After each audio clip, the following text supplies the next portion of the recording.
Welcome to the Genius Talk podcast. I'm your host Atul Raj from the bestemailmarketer.com, and today we have Alex Lang. Hey brother, can you help me pronounce your second name? Absolutely. It's Langshur. Langshur. Okay. Langshur, yeah. Alex Langshur, welcome to the podcast. Thank you, Atul. It's great to be here. Awesome. So, for our listeners who don't know you, can you tell them who you are and what do you do? Well, currently I run the CEO for the Americas for Incubeta. We're a company that drives our clients' growth. We're purely focused on growth, and we do that through basically data and creative and AI driven creative. So that's what I'm doing currently right now. Prior to that, I worked at Dentsu. I led their global Google Alliance for a while. And then prior to that, I was a founder and co-CEO at Cardinal Path, which was a data analytics company, which we sold to Dentsu about 2016. And prior to that, I'd founded a couple of other companies. But so that professionally wise, that's kind of what I do. Okay. So, who are your ideal clients? As in current clients now, well, Incubeta has a wide range of clients. So Turo, which is like the Airbnb for rental cars, is one of them. Affordable Care is another one, which is produced a wide chain of dental implants for people. Marks and Spencer, I should say, is a client as well. L'Oreal. We work with a wide range of clients, ranging B2B, D2C across the globe, because Incubeta is a global company. Okay. Can you be specific? You enjoy or you help company who only have this kind of requirements, or maybe they fit in this criteria? Well, my basic belief right now is that, we used to talk about digital marketing. Well, all marketing is digital. So, well, not all of it, but, marketing and digital are just the same thing. So we just talk about marketing. What's happening right now is, of course, the biggest thing in our industry is the impact of artificial intelligence, AI, on this industry in multiple different ways. So, if you're seeking growth and you want awareness, then you're going to be looking at digital channels. And of course, the core digital channel has generally been things like Google. And that is changing right now. That is absolutely changing with the rise of answer engines. So my belief is that any company that seeks to establish what we call quick to mind, easy to find, that's our operating framework, where quick to mind is you come to people's attention and then you're easy to find.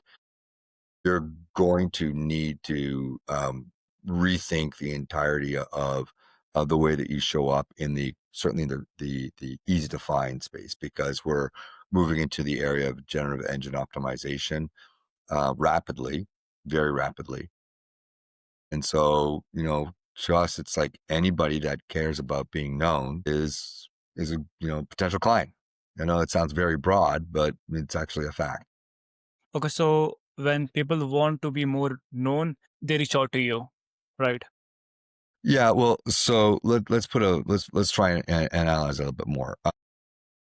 So we're a growth company. So what we're trying to do is we don't work with individuals, for example, that are just trying to get their name known. Yeah. We are trying to drive corporate growth.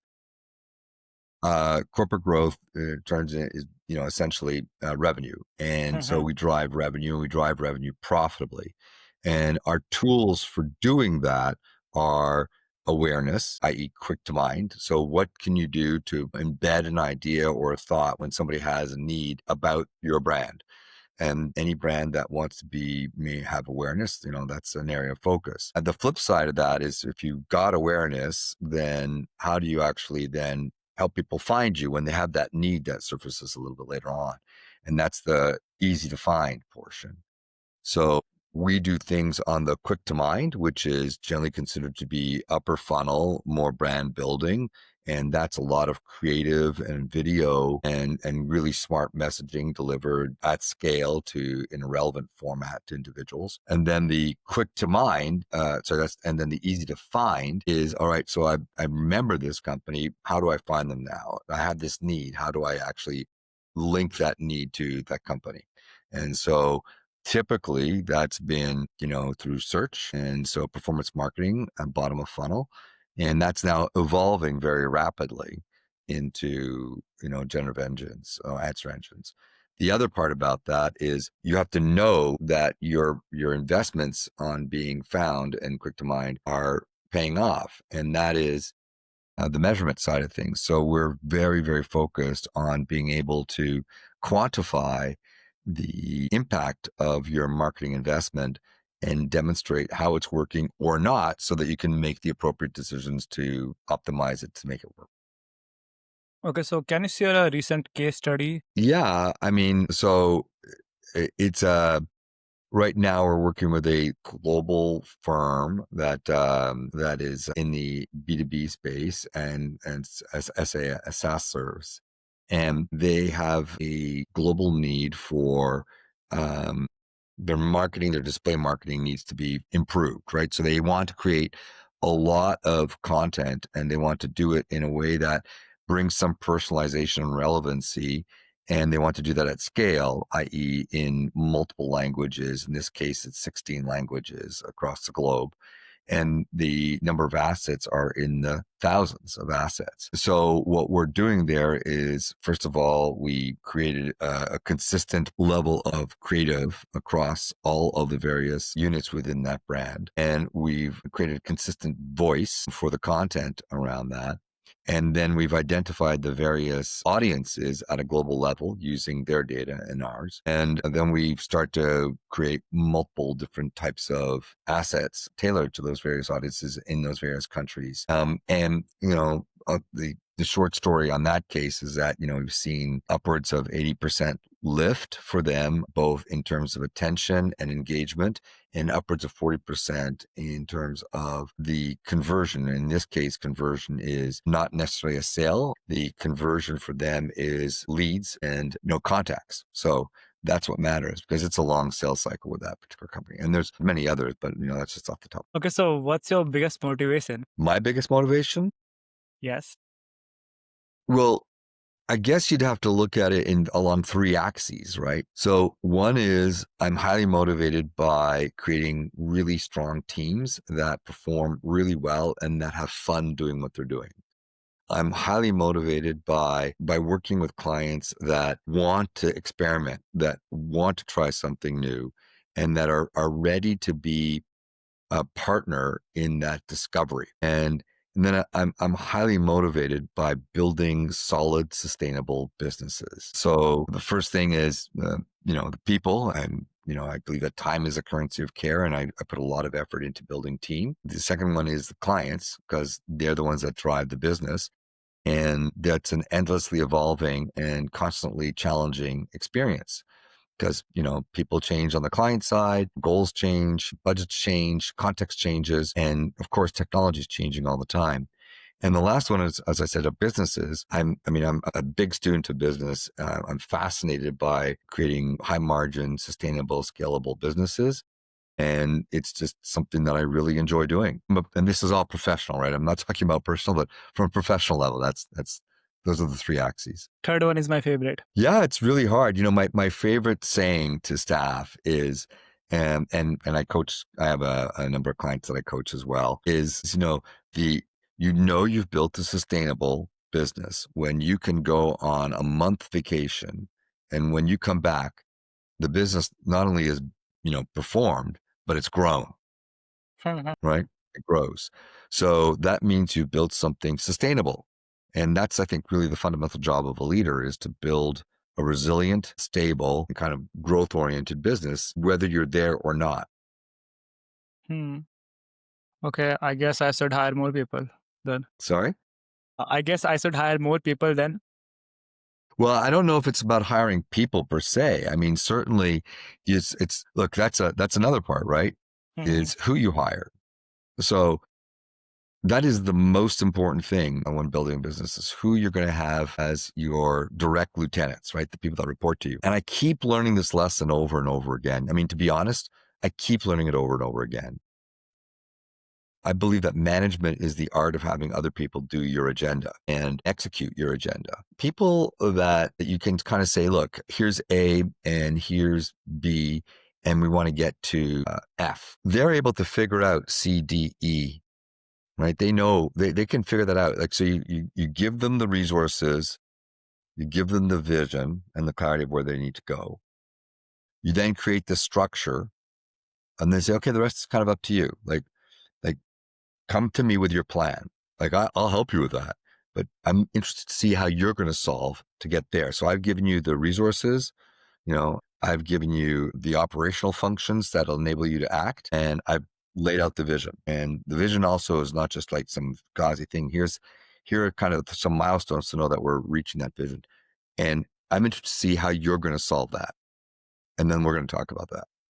And strong, capable individuals will take that and run with it. And those are the people that you need to have in the business as a whole. But it's hard to find those people. They're not that often that you find those people. So when you do, keep them. Okay, because right now in my team, I have to give them instruction in every single thing. Well, yeah. So, this is a hard thing for entrepreneurs, right? I mean, I remember this very well, is that you have some people on the team that are okay, but they're getting stuff done, probably not as quickly as you'd like it to be done. And they're not really doing a lot of innovation in what you're asking them to do. They're just kind of doing the same thing. They're not bringing you something. And they're okay, but you're so busy that you don't really have time to think about getting somebody to replace it. And they're kind of doing stuff, but they're not great. And because you're so busy, you put up with it. You say, yeah, because if I was to let them go and try and find somebody new, it would be a big lift. But the reality is, the longer you let that go, the worse it's going to be. And again, as I said before, I keep learning this lesson. I know it, and I keep learning this lesson. Okay, so looking back when you started, what's one lesson you would tell yourself if you could restart again? Oh, well, that's actually pretty straightforward for me. Everybody's different. Everybody has their personalities. And what I realized is that I was always too fearful. But I remember very well when SEO was taking off, in 2001, 2002, 2003, right? When people were trying to figure out that the rankings in Google weren't just, by chance. You could actually, do stuff to them so that you would rank higher. And I remember there's a couple of companies, I was starting to get into that. And there was a couple of companies that I knew about that were into it. And I went, I missed it. It's already done.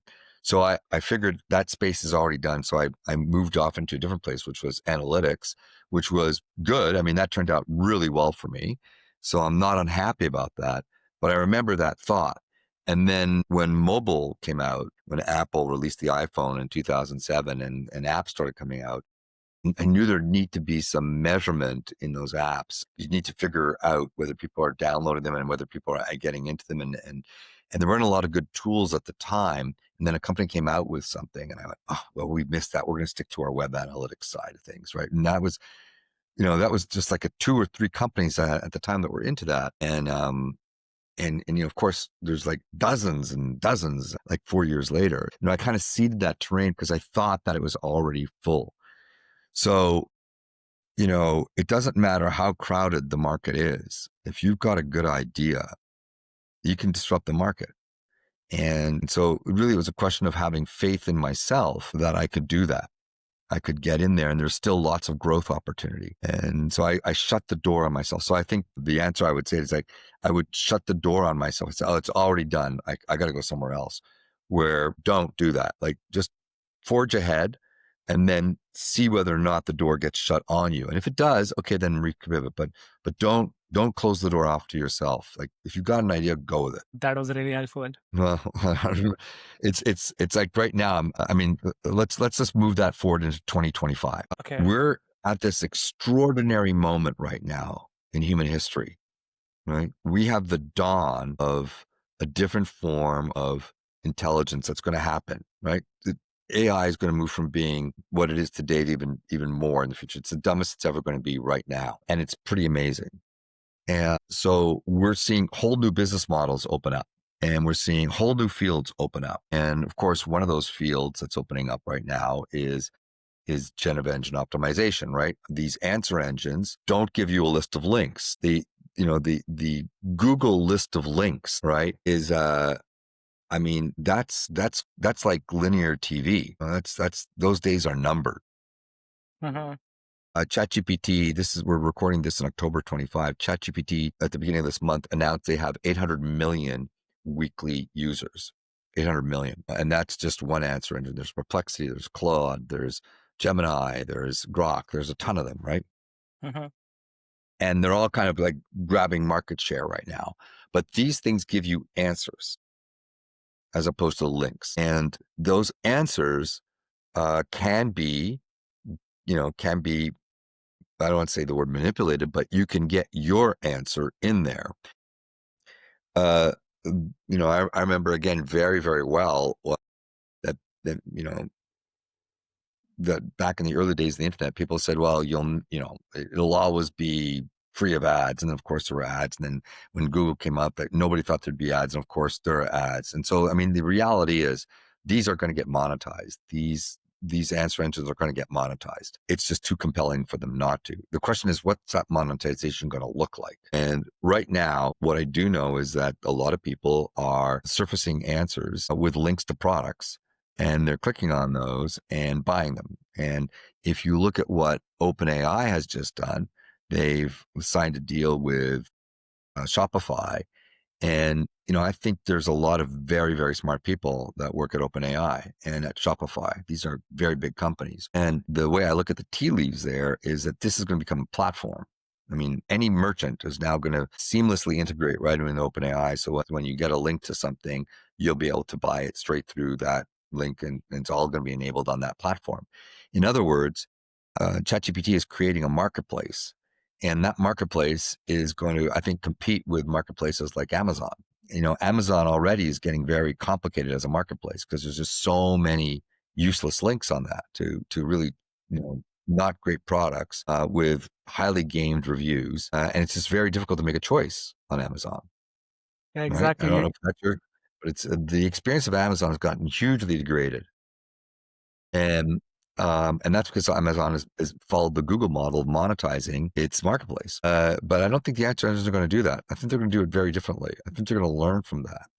So we are at the dawn of this, marketplace, and that's very exciting to me. Yeah. I just remembered there is a guy who was teaching how to come up on the answer of Chat GPT. Yep. Yeah, that's answer engine optimization. It's it's Uh-huh. the next step beyond SEO or search engine optimization, which was, the dominant kind of focus of everybody. Remember, I talked about quick to mind, easy to find. Easy to Uh-huh. find was search engine optimization, and then paid ads. And that was performance marketing for years and years, bottom of funnel, intent, discovery, action. Google makes, I think what it's 60% of their profits come from their ads business on search. We're talking $100+ billion a year in profit. There's very few companies on the planet that do $1 billion in revenue, and they do 100 billion in profit. So that's something you need to pay attention to. And Google is. So it's a whole new marketplace opening up.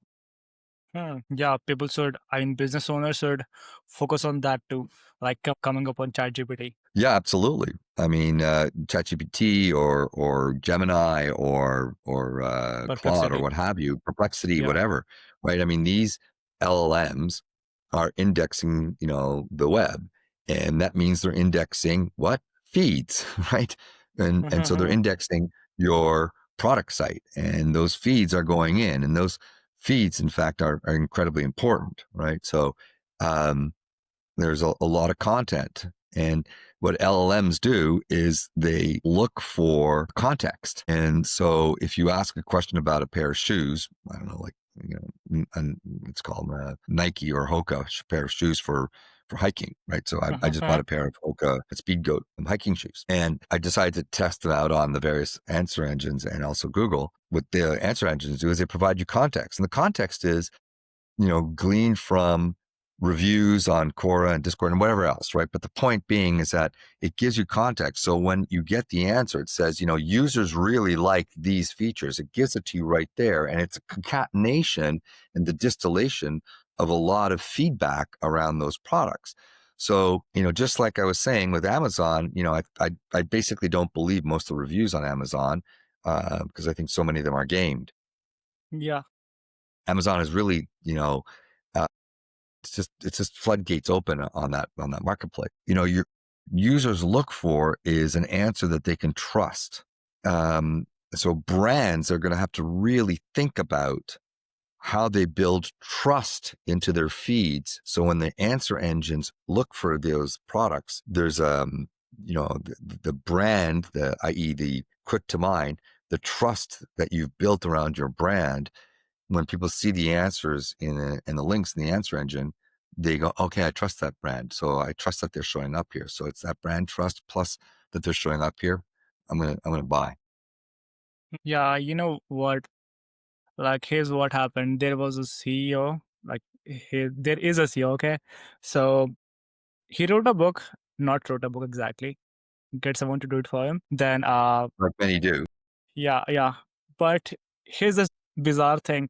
He just gave money to all of his employee, okay? You have thousands of employee, and then asked them to buy those books and then give them 5 star. And that's how he become the best-selling author. Yeah, that's very common. Yeah, Yeah, I get asked. I get asked to do that, to buy a bunch of books and give them to staff and friends. I mean, look, that's kind of a micro scale of it. yeah. But again, if you're looking at the direction of travel, Mhm. the direction of travel is that these answer engines are going to replace traditional search as we know it, and they're going to open up new marketplaces that we are not really like totally clear on, um, and that's just the answer engines for companies. If you wanted to do an ad, and this is something that we do at Incubator, right? I mean, if you wanted to do an ad in the past, it was a shoot. It was like you had to like hire camera people, find a location, get models or actors, lighting, the whole thing. We now are able, and this is something that Incubator does.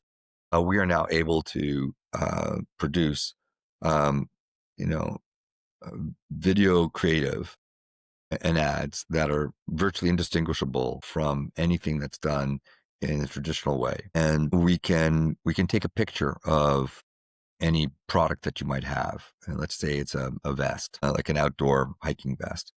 Let's stick with that theme of hiking and outdoors. We can take a picture, and from that one picture, we can drape it on a model, a synthetic model Mhm.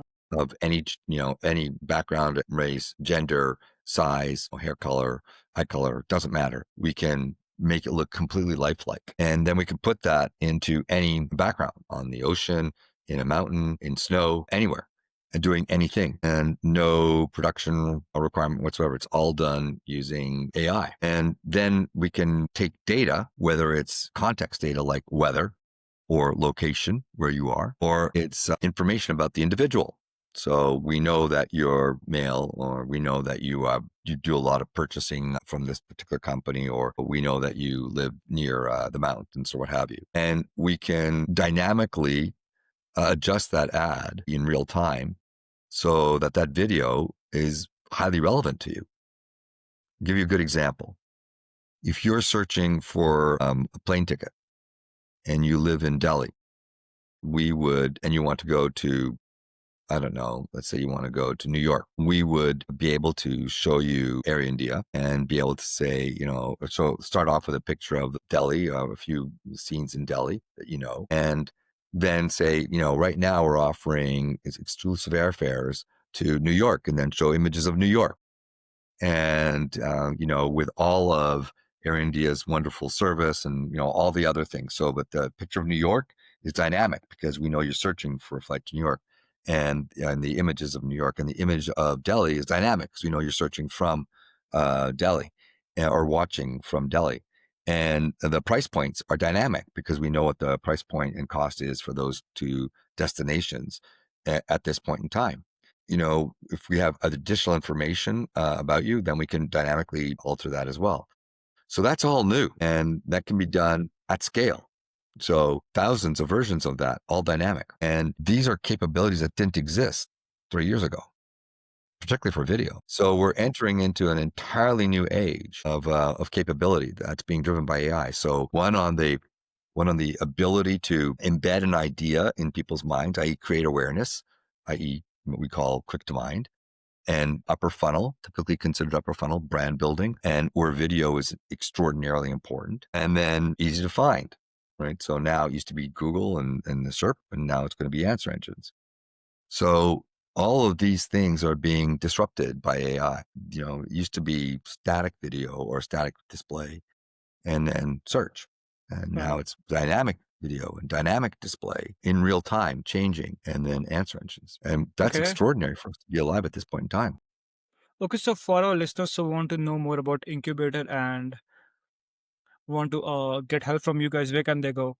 Well, the easiest place to go is incubeta.com, and they'll find us. I run the Americas operation. So, but we have a central website. We've just bought a company called Rocket Source, and you can also go there as well for the next year or so until we bring those two websites together. But yeah, the easiest thing is incubeta.com, and you can see what we do and how we do it. Awesome, Alex. Thank you so much for spending some time with us. Yeah, I hope this was useful to all. Yeah, no, I hope it was useful for you, and thank you for the for reaching out. I appreciate that too. Thank you.